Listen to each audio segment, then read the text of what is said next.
quickly before we get into the video, if you guys are short on cash for any of the new GTA Online content, then check out G2A's website in the description. They have super cheap and discounted shark cards. Sometimes I find mine for like 50% off, so it's a really good deal. But yeah, if you guys need some money, then definitely check out G2A's website, link below.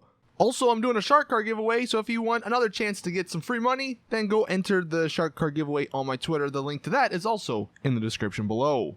The COIL CYCLONE, the newest supercar that was added to GTA Online. This thing is quick, but does that translate into a good car? In this video, I will answer the question, should you buy the COIL CYCLONE? The price of this car is $1.89 million, which is relatively cheap compared to some of the other supercars that are $2.3, $2.4, and $2.7 million. So 1.89, you are saving a couple $100,000, but that is still very expensive for a vehicle. So is it worth it? Let's talk about the pros first. This thing is unique. It is one of the only electric vehicles in the game, and out of all of the electric vehicles, I would say this one has the most use. Some of the other ones aren't that practical, but this one is very good. One of the unique aspects about this, which some people actually might not like, it doesn't really have engine sounds. And I know to some people, to a lot of car guys, that's what makes the car. But I almost like the nice and quiet sound or lack of sound from the engine, or from the lack of engine. So that is kind of nice when you're just driving it around at maybe nighttime where no one's around you, so you don't have explosions and stuff going on. It's just nice and peaceful to be in it and not hear anything too loud. So I kind of like the silent engine. Plus, it's also a benefit if you want to maybe sneak up on someone, they won't hear your car. Now, like real life, since this is an electric car, it has an absolutely insane acceleration. I will show you guys some clips in a second, but the acceleration on this is the best in the game. No other vehicle in the game apart from the rocket cars compare. As for the customization, it's got some solid customization. I'm not going to say it's great, but the customization is good and the liveries are good. The liveries aren't anything special. They are very basic, I will say that, but they do look nice on this vehicle. So if you want a little extra on top of this supercar, then the customization and the liveries will provide. The interior is also kind of nice. I don't know if I actually have gameplay of that, but the interior, it's, you know, it's like a normal interior of a supercar. I doubt many people are going to care that much because you rarely ever drive in first person, but it's not bad. One of the main questions you ask when you buy a car, does it handle good?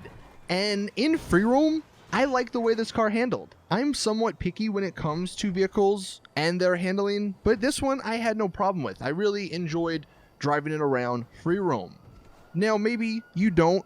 I know that is another sort of subjective thing, but one way you can actually test this, I believe if you go into the creator mode, you can use the creator mode to spawn one of these in. It's going to be the stock version, but you can drive it around in a race and test it out yourself. Another benefit, it is all-wheel drive. So if that matters to you, this car has it.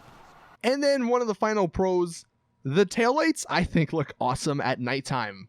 That just goes with the fact that the car looks good itself. The taillights I think look really nice. Now the cons. Speaking of the customization, if you were curious, you cannot paint the stock rims. They only come in chrome. So while they are nice looking and they are unique, you can't paint them to make them even more unique. And because this car has such good acceleration, in terms of top speed, it's not that good.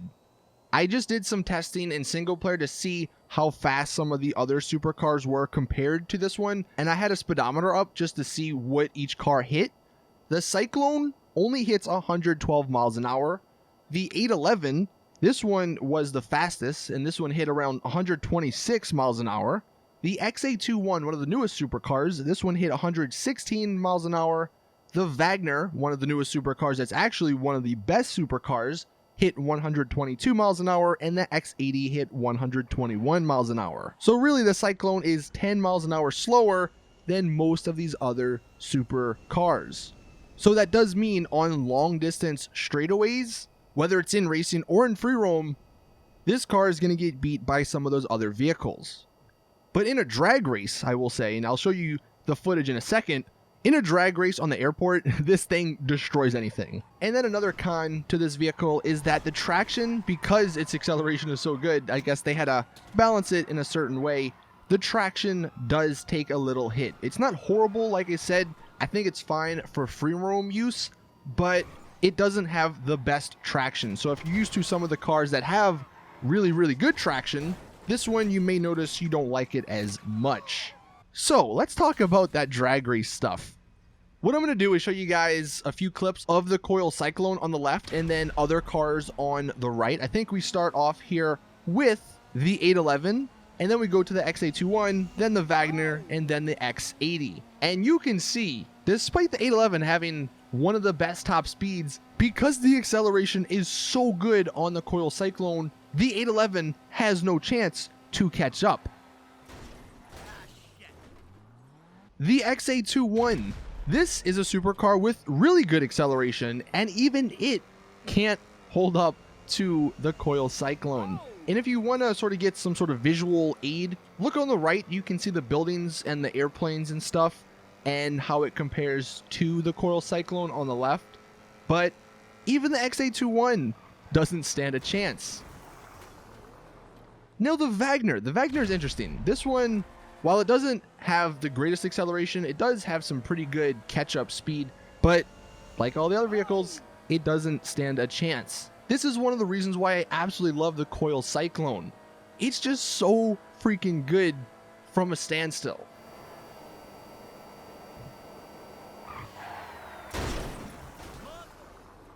And then we're going to move to the X80, which I believe actually might have the best acceleration of any supercar apart from now the COIL CYCLONE. And while it does put up a good fight, it does get beat in this drag race. I think it's actually, it was probably one of the closest supercars to catching this, but it still doesn't matter in the end. And I've seen some test people compared it against motorcycles. It still beat it, even if you wheelied on the motorcycle. So this thing, if you like drag racing, if you like insane acceleration, you were going to want to purchase this car. Now, for racing, I'm not going to get too specific here, but if it's a race where there's a lot of corners, a lot of turning, this thing, I think, despite its low traction, might actually be good because you're constantly letting off the gas and then accelerating in those corners. So because this thing has incredible acceleration, I think you can get a pretty good boost or a pretty good jump in front of the other racers. So to answer the question, should you buy it? I would say if you really, really want a new supercar to drive around, purchase it. You know, 1.8 million, that's not that bad. But maybe if you want, because Rockstar, a few weeks after they release these vehicles, they give them a 25% discount. So this vehicle with a 25% discount would be around 1.3 million. And I think that's a much better price for it instead of 1.9. But that's up to you if you want to wait versus if you want it now. I will say it's a super fun supercar. I had a blast driving it around. It's got a good look. It's got solid customization. And it brings something new to the superclass. And I don't know if anything will ever beat this apart from a rocket-powered car. So I would say yes, you should buy it because it's one of the most unique supercar experiences that you can have in GTA Online. So there you guys have it. Let me know in the comment section if you have purchased the COIL CYCLONE or if you have not, and let me know your reasons. Do you like it? Do you not like it? But that is it. So thank you all for watching. Please drop a video like if you did enjoy, and as always, I'll see you guys in the next one.